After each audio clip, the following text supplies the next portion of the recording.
Pero bago tayo magpatuloy ay pakilike ang ating video.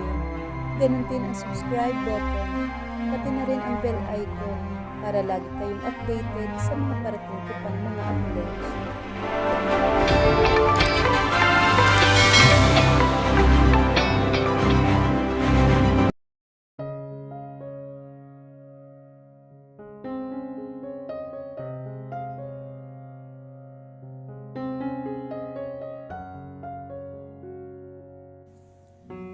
Ako to.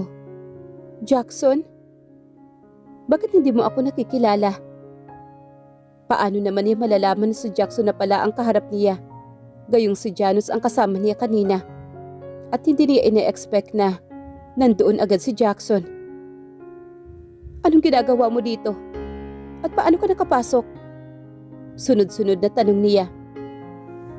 Anong ginagawa ko dito? Siyempre para iligtas ka.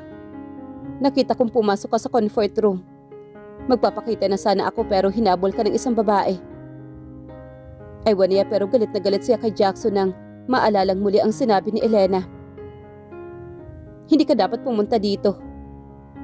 Sabi nito at itinulak siya palayo sa kanya. Pagtataka at pagkagulat ang nakikita niya sa mga mata ni Jackson. Muli nitong hinawakan ang magkabilang balikat niya. Bakit? I'm sorry Jackson pero kasal na ako sa kapatid mo. What? Gulat na sabi nito. Oo, kakakasal lang namin. Kailangan ko pa ba talagang ulitin? Taas noong sabi niya. Makinig ka sa akin Eunice.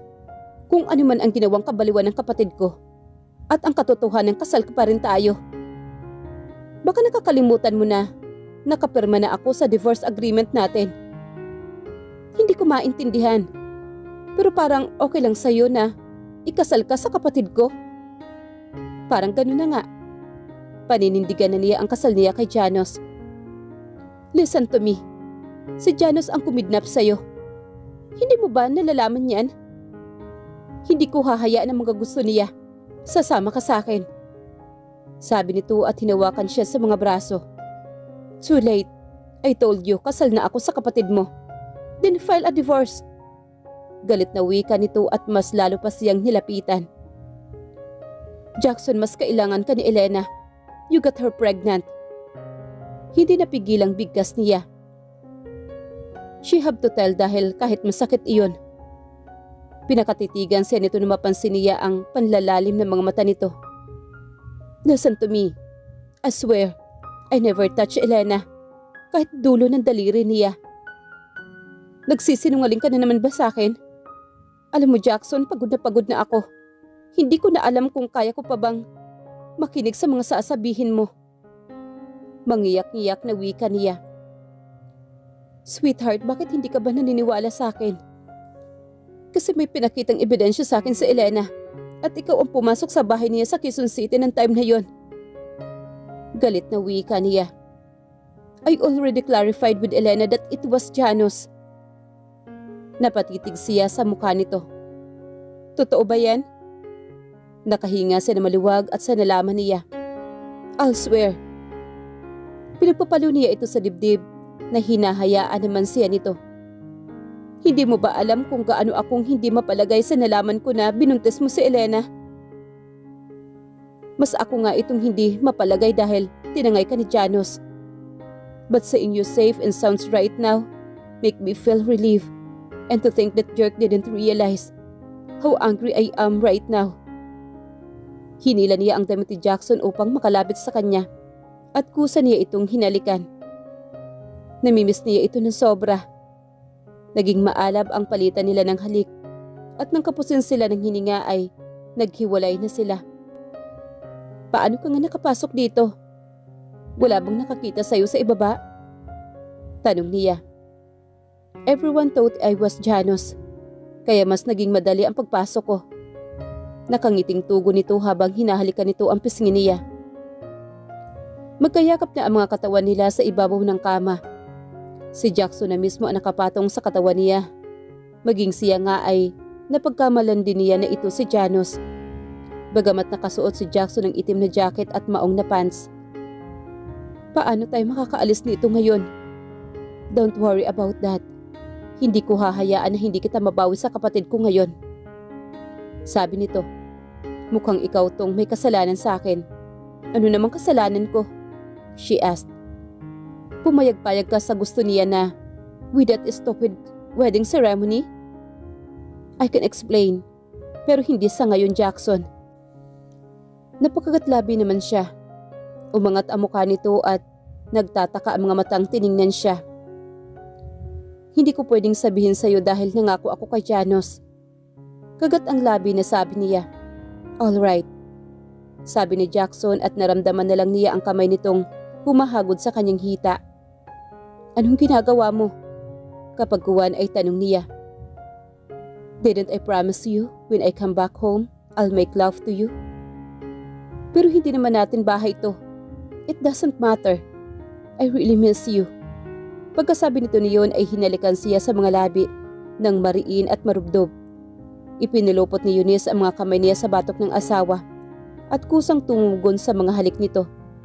Sabik na sabik din siya sa mga labi nito at walang pag-alinlangan na tinatanggap iyon. Naramdaman nilang ni Eunice ang katawang hubad na katawan ni Jackson na sumasagis sa kanyang balat. Ang mga halik ni Jackson bumaba mula sa kanyang sinapupunan at hinalik-halikan iyon. Baby, I think your mother is hiding secrets to me. Nagulat siya sa sinabi nito. How did you know that I'm pregnant? Elena told me. After this, we set an appointment with your OB-GYN. Mas maganda na yun, na nakakasiguro tayo sa ikabubuti niya. Wika nito at muling bumaba ang mga labi nito sa kanyang puson at marahang pinaghahalikan iyon na ikinakiliti niya. Jackson, I thought si Bibi ang nakikiliti. Nakangiting tugon nito.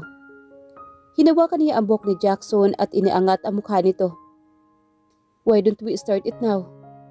Sabi niya at binigyan niya ng mapang-akit ng ngiti si Jackson. Nakita niya ang pagsilay ng ngiti sa mga labi nito kasabay nun ay hinalikan ulit siya sa mga labi. Sumisiklab agad ang init sa mga katawan nila at kapwa silang hubad habang walang kapaguran ang katawan nila sa pagsasayaw. Sa ritmong sila lang ang gumagawa. Jackson, I miss you. Mahinang bulong niya sa kabila ng ungol niya. I miss you more, sweetheart, he said in keeping digging inside her core. When he reached her climax, a sudden knock on the door interrupted them. Eunice, are you there? The voice said from the outside. Nagulat siya na marinig ang boses ni Janos at nasa kasagsagan pa naman sila ng pagdiniig ni Jackson. Jackson, si Janos. Mahinang bulong niya. Let him. Bigas nito sa kabila ng ungol. I'm going in. Si Janos. Oh no, yes. I'm in. Oh, sigaw niya. Agad na sinabi nitong iyon habang nakikiliti ang katawan niya sa ginagawa sa kanya ni Jackson. Are you alright? Tanong naman ni Janos mula sa labas. Kusang kumawala ang ungol sa kanyang bibig. Hindi sila pwedeng makita sa ganung sitwasyon. Don't worry. I locked the door. Mahinang bulong ng asawa sa kanya. Yes, okay lang ako. Just leave the door at once. She responded to Janos. Wala nang pakialam ang dalawa basta ang mahalaga ay magkaroon ng kasiyahan ang gabing pagdiniig nilang iyon. Hindi na nila narinig pa si Janos sa labas ng pintuan. At ipinagpatuloy na lamang nila ang kanilang ginagawa hanggang sa tuluyan nilang marating ang kasukdulan. Pawisan ang katawan na humiga si Jackson sa kanyang tabi at marahan itong yumakap sa kanyang katawan. I have loved you since then. Since when? She said while smiling at him. Since we were on that abduction. Nagulat siya sa sinabi nito. So alam na nito ang lahat. I'm sorry for not telling you about that all this time. Tumagilid naman ito ng higa na, hindi mo ba alam kung ilang beses kitang hinanap noon? And now, it's like fate brought us together. Bumalikwas siya at inayos ang pagkakaupo at dala ng kumot na pantakip sa kanyang hubad na katawan. Paano mong nalaman na ako ang batang yon? Bumalikwas din ito at nagpantay ang mga ulo nila. Hindi na nag-abala pa si Jackson na takpan ang katawan nito. Eunice pretended to be oblivious to her husband's impressive eyes and chest. Nung unang gabing may mangyari sa atin, I accidentally saw your tattoo. Napaawang ang bibig niya sa sinabi nito. Bakit hindi mo agad ako kinumpronta? Gusto kitang bigyan ng oras sa kung kailan mo sasabihin sa akin ang bagay na iyan. And besides, may kasalanan ako sa iyo that time. I forcibly took your innocence, remember? Pero bakit hindi mo ako binalikan noon? Sabi niya at binaliwala ang sinabi nito. I was about to get back on you, but the blows caught me off guard and I was gunshot. Pero daplis lang naman sa balikat ko and everything went black at nagising ako na nasa hospital na ako. Alam niya kung gaano kahirap ang sitwasyon nila noon. At nang makabalik ako, nagpatulong ako kay Dad na hanapin ka. And you know what? Wala na raw ibang bata akong kasama doon. I was furious dahil hindi kita mahagilap. Sinisi ko ang sarili ko kung bakit hindi kita nailigtas noon. At nalaman ko sa mama mo na itinago ka niya dahil naris sa kapakanan mo. Your man told me everything. Mahabang paliwanag nito. At bakit binubuli mo ako nun? Galit na wika niya at tinalikuran ito. Hinawakan nito ang balikat niya at iniharap siya. That is because I already have feelings for you. At iyon lang ang paraan ko para maitago ang nararamdaman ko sa iyo. You were too young and I really have hard time to hide it from you at sobrang selos na selos ako kapag lumalapit si Jano sa iyo. And now look at you. Paano hindi kita agad nakilala? You are beautiful and goddamn sexy compared where you were just a little girl, just so cute and flat. I couldn't really tell if you are sexy before. Sabi nito nag-iisip pa ng malalim na sasabihin. Ang sabihin mo manyakas ka na talaga noon pa. Sabi niya nang maalala ang mga ginawa nito noong bata pa sila. Napahagalpak ito ng tawa sa sinabi niya. Ay me, kapag kuwan ay sambit nito. Hindi mo ba alam na nung unang beses na lang na binanggit ang pangalan ko na yan? Really? Oo. Madalas mo ang tinatawag sa akin yun nun. Lemon, Brent, crybaby, ugly hump. Ines na wika niya. Narinig niya muli itong humagalpak ng tawa. Ano nakakatawa dun? Hinawakan nito ang tungki ng ilong niya. Because when you say that, it's like you were back in that young Emmy. Dati kapag naririnig niya ang pangalang iyon ay kinikalabutan siya. Pero nang tawagan siya nito sa isa na lamang iyon na normal sa kanyang pandinig. Okay, galit ka pa rin ba sa akin? Umiling-iling naman siya. May tanong ako sa iyo, Jackson. What is it? Paano kung magsawa ka nilang bigla sa akin? Nangunot ang noo nito sa sinabi niya. Pero paano nga kung sakali? Tila napaisip itong muli sa sinabi niya. I couldn't really tell that future ahead of us. But this is only I wanted to remind you that no matter what happened between us, at kung magkakalabuan man, aalalahanin ko ang mga panahon kung paano tayo nagsimula. When we spend a lot more time together, I hope we'll be able to teach and tell each other about all these boring little things. Hindi siya nakaimik sa sinabi nito. What? Did I say something wrong? Jackson, gusto ko nang maging tahimik ang buhay ko. At ayoko na makaramdam pa ng lungkot. You know what I mean? Hinila siya ni Jackson at muling inihiga sa kama at marahan nitong hinawakan ang kanyang pisngi. Pangako, ito na ang huling araw na makakaramdam ka ng lungkot at paliligayahin kita sa abot ng aking makakaya. Pagkasabi nito ay muli siyang siniil sa mga labi. Alam niya sa kanyang sarili na ang pangakong iyon ni Jackson ay tutuparin nito. Panghahawakan na lang muna niya ang mga iyon sa ngayon. Hinila siya nito at inihiga sa kama. Matulog muna tayo. Sabi nito at kusang pumikit ang mga mata niya. At nang magising sila ay 11:00 na ng gabi, 2 oras din ang naitulog nila. At nang makabihis sila ay may tinawagan muna si Jackson sa cellphone nito para abisuhan ang mga tauhan nito na nasa labas lang daw ng villa.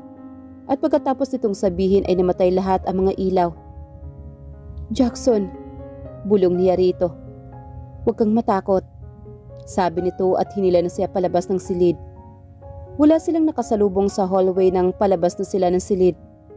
Hindi man lang naging aware si Jackson sa paligid nila na baka makasalubong nila si Janos.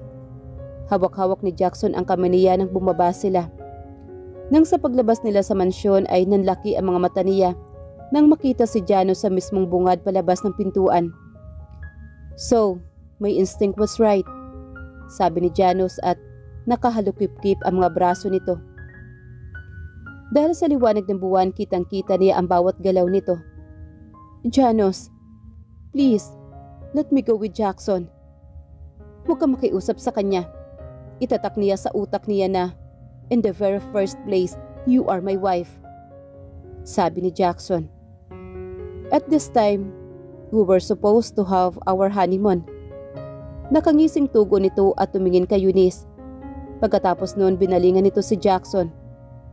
But you ruined everything. Sarkastikong sabi ni Janos. Nagtikom ng kamao si Jackson sa sinabing iyon ng kapatid. Sabihin mo pa ulit yan sa harapan ko, baka makalimutan kong kapatid kita. Pakiramdam ni Eunice parang nagkaroon ng malakas na tensyon ang dalawa. Nagkipit-balikat lang si Janos. Get lost. At hayaan mong manatili sa akin si Eunice. Shut up. Sinadya mo siyang ilayo at gusto mo akong mag-alala. Hindi mo ba iniisip na mga pambata lang yan? Hindi ko kailangang ipaliwanag sa iyo ang aking mga ginagawa. Gusto na kitang patayin. Siguradong mamamatay ka sa kamay ko, maniwala ka. Ano pang hinihintay mo? Patayin mo na ako kung kaya mo. Panghahamon naman ito. Jackson! Sigaw niya nang bitawan siya nito at mabilis na sinugod nito ang kapatid at inundayan ng malakas na suntok sa panga nito. Lumapit ang mga tauhan ni Janos at akmang susugurin nila si Jackson nang may nakaitim na lalaki ang sumugod din sa mga tauhan ni Janos. Siguro ay mga bodyguards iyon ni Jackson. Nagkagulo na ang lahat dahil sa ginawa nito. Kung kaya't nagkarambulan na din ang mga tauhan ni Jackson at ang mga tauhan naman ni Janos. Diyos ko, huwag naman sala sila magpatayan. Anang ng utak niya. Jackson, Janos, please, magsatigil nga kayo. Natatarantang sigaw niya dahil nagpapalitan na ng suntok ang mga ito. Sana hindi ka nalang bumalik. Malakas na sigaw naman ni Jackson. Then your wish will never command. Sabi naman ni Janos at binigyan nito ng malakas na suntok si Jackson sa panga nito. Mas naging malinaw ang lahat sa kanyang paligid na muling nagkasupply ng kuryente. Napasigaw siya nang makarinig siya ng putok ng baril. Kaagad siyang nilapitan ni Jackson at niyakap na mahigpit. Umalis na kayo dito sa villa. Malakas na sigaw ni Celestine na nakatutok na ngayon ang baril sa kanila ni Jackson. Celestine, huwag kang makikialam dito. Bulyaw ni Janos nang makalayo na ito. No, hindi ako mananahimik lang dyan sa tabi. So siya ang baliw mong stepmother? Sarkastikong sabi naman ni Jackson. How dare you talk to me like that? And you? Sigaw ni Celestine sa kanya. I knew it. Hindi kayo tunay na nagmamahalan ni Ramon. Celestine, ibaba mo ang baril mo. Utos naman ni Janos. Ramon, ano bang nangyayari sa'yo? Hindi ba't ako ang ina mo? I don't want them to ruin your reputation. At yung babaeng yan, yan lang ba ang dahilan kung bakit ka nagkakaganyan? Kung patayin ko na lang siya ngayon nang matigil ka na sa kahibangan mo sa babaeng yan. Napahigpit ang kapit niya sa braso ni Jackson. Nasa likuran siya nito. Subukan mo lang na gawin yan nang makita mo ang konsekwensya ng gagawin mo. Sabi naman ni Jackson. Please Celestine, calm down. Huwag mong idamay si Eunice dito. Si Janos. Galit ang mga matang bumaling si Celestine kay Janos. Really? Bakit ganyan na lang ang pag-alala mo sa babaeng yan? Give me that gun. Marahas na mura ni Janos at akmang lalapitan nito si Celestine nang itutok nito kay Janos ang baril. Pagkatapos ano? Ibabasura mo na lang ang lahat ng pinagsamahan natin dalawa? Ramon, please. Huwag mo naman akong iiwan. Pagmamakaawa naman ni Celestine. What a crazy psycho. Bulong naman ni Jackson pero hindi na bulong iyon. Dahil malakas ang pagkakasabi nito na dinig ni Celestine. At ikaw? Galit na wika ni Celestine. At akmang kakalabitin na nito ang gatilyo. Nang nanlaki ang mga mata niya, nang sumulpot sa kung saan ang mama nila ni Jackson at Janos at ubod lakas nitong sinampal si Celestine na hindi agad nakaiwas dahilan para mabitawan nito ang baril. Para yan sa pagsira mo sa buhay ng anak ko. Ilang taon din ang ninakaw mo sa amin. How dare you? Galit na muling sigaw ni Celestine at akmang sasampalin din nito ang mama ni Jackson nang inunahan na ito ni Marisa ng suntok sa mukha nito. Bumagsak sa lupa si Celestine at nawalan ng malay. Mabilis namang dinaluhan ni Janos si Celestine. Hindi lang iyon, papalapit din si Elena mula sa likuran na pinanggalingan ng ina ni Jackson. Kasunod nito ang ama nila Jackson. Are you alright, Iha? Nag-aalalang tanong ng ama ni Jackson. Ayos lang po ako, sabi niya at nang dumapong muli ang tingin niya kay Janos, ay sakto namang dumapo ang palad ni Elena sa mukha ni Janos. Go to hell! Bulyaw naman ni Elena at muling umalis sa harapan nila. Tahimik silang lahat nang masaksihan iyon at saka lang niya napansin na hindi na din nagkakasakitan ang mga tauhan nila Jackson at Janos. Si Marisa ang bumasag sa katahimikan nilang lahat. Jackson, mauna na kayo ni Eunice sa labas. We need to clarify something. Hinila na siya ni Jackson palabas ng villa. Ipagpasalamat na lang ni Eunice na walang nasaktan sa kanilang lahat.